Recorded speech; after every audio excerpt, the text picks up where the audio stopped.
היי, סלאם, כל תלמידי. היום נדבר על חג השבועות. מתן תורה.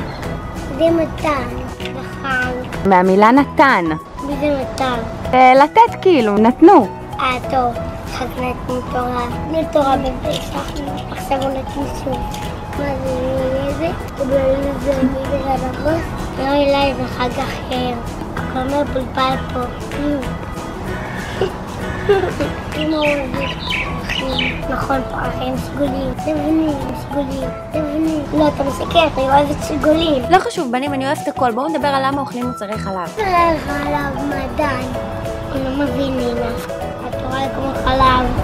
תינוק לא יכול לגדול בלי לשתות חלב. נכון, הוא לא יודע. אז זהו. לא הבנתי. תשאלי את הגננת מחר.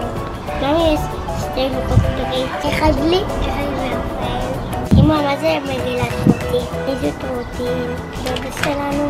לא, היא הייתה גיבורה כזאת, איך אני אסביר לך? למה לספר? שאלה טובה, נשאל את הגננת מחר. בחיזור, חג שבועות המאה. גמר? אמא, מכינים מזה לרמת יודעת? אולי יודע? זה יודע כמובן.